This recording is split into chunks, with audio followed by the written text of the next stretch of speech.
मुनि दसिया सिया रामा पति अनुकूल प्रेम दड़ हरि रामा पद कमल विनीत सिया सिया रामा। एक बार भूपति मन माही बेग्लानि मोर सुत नाही। गुरु ग्रह गए तुरंत मही पाला चरण लागी कर विनय विशाला। निज दुख सब गुर है सुनाऊं कहें वशिष्ठ बहु विधि समझाऊं। धरो धीर होय सुत चारि त्रिभुवन विदित भगै भयहारी। मूंग ऋषि वशिष्ठ बुलावे पुत्र काम शुभ यज्ञ करावे। भगति भगति सहित मुनि अहुदीने प्रगटे अग्नि चरु कर लीने। जो वशिष्ठ का जो हृदय विचारा सकल का जुबा सिद्ध तुम्हारा। यथा विबाट देह न पजाई जथा जोग जहि भाग बनाई। तब अदृश्य भय पावक रामा सकल समय समझय सिया रामा। परमानंद मगन न परामा हर्षन हृदय समाय सिया रामा। उसको कौशल्या आदि प्रिय रानियाँ सभी पवित्र आचरण वाली थी। वे बड़ी विनीत और पति के अनुकूल चलने वाली थी और श्री हरि के चरण कमलों में उनका दृढ़ प्रेम था। एक बार राजा के मन में बड़ी ग्लानि हुई कि मेरे पुत्र नहीं हैं। राजा तुरंत ही गुरु के घर गए और चरणों में प्रणाम कर बहुत विनय की। राजा ने अपना सारा दुख सुख गुरु को सुनाया।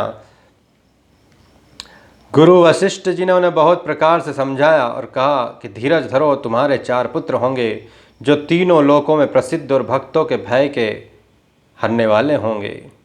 वशिष्ठ जी ने श्रृंग ऋषि को बुलाया और उनसे शुभ पुत्र कामिष्टि यज्ञ कराया। मुनि के भक्ति सहित आहुतियाँ देने पर अग्निदेव हाथ में चरु हविष्ण खीर लिए प्रकट हुए और दशरथ बोले, वशिष्ठ ने हृदय में जो कुछ विचारा था तुम्हारा वह सब काम सिद्ध हो गया।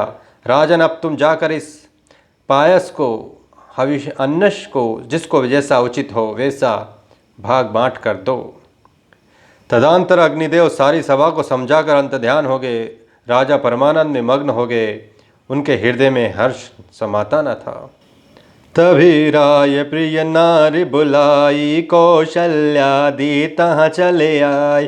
अर्थ भाग्य कौशल्यादि ना उभय भाग आधा कर कीना।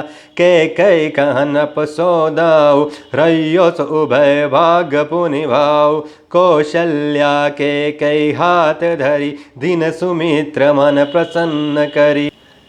एहि विधि गर्भ सहित सब नारी भय हृदय हर्षित सुख भारी। जा दिन ते हरि गर्भ आए सकल लोक सुख संपत्ति छाए।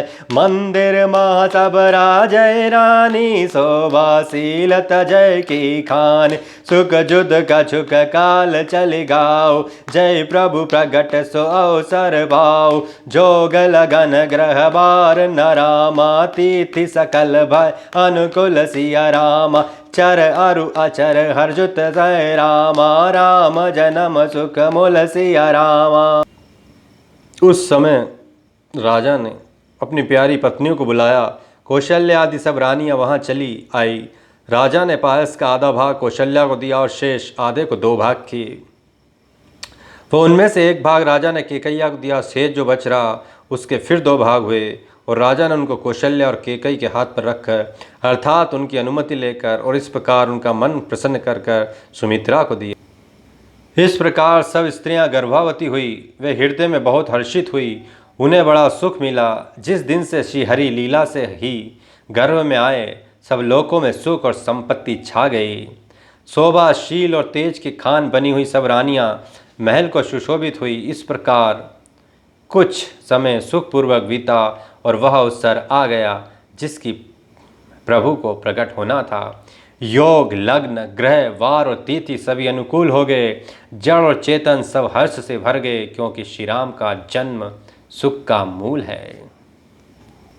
नौमी तिथि मधुमास पुनीता शुक्ल पक्ष अभिजित हरिप्रीता मध्य दिवस अति शीत न घामा पवन काल लोक विश्रामा शीतल मंद सुरभ भय भाऊ हर्षित सुर संतन मन चाऊ बन कुसुमित गिर गन मनियारा स्त्रवै सकल सरितामृत धारा सो अवसर बिरंचय जब जाना चके सकल सुर साज बिवाना गगन बिमल संकुल सुर जूथा गावै गुण गंधर्व बरूता बरसै सुमन सुअंजलि साजी गह गई गगन दुदम्बी बाजी स्तुति करै नाग मुनि देवा बहु विधि लावै निज निज सेवा सुर समु बिनती करे रामा पहुँचे निज निज धाम सिया रामा जग निवास प्रभु प्रगटे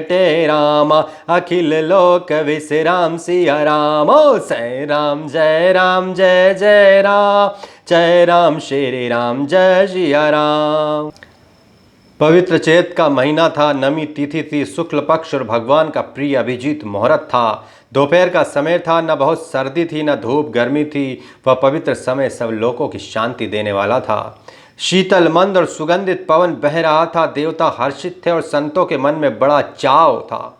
वन फूले हुए थे, पर्वतों के समूह मणियों से जगमगा रहे थे और सारी नदियां अमृत की धारा बह रही थी। जब ब्रह्मा जी ने यह भगवान के प्रकट होने का अवसर जाना, तब उनके समय सारे देवता विमान सजा सजा कर चले। निर्मल आकाश देवताओं के समूह से भर गया। गंधर्वों के दल गुणों का गान करने लगे और सुंदर अंजलियों में सजा सजा कर पुष्प बरसाने लगे। आकाश में घमाघम नगाड़े बजने लगे। नाग मुनि और देवता स्तुति करने लगे और बहुत प्रकार से अपनी अपनी सेवा उपहार भेंट करने लगे कि देवताओं के समूह विनती करके अपने अपने लोक में जा पहुँचे। समस्त लोगों को शांति देने वाले जगदाधर प्रभु प्रकट हुए।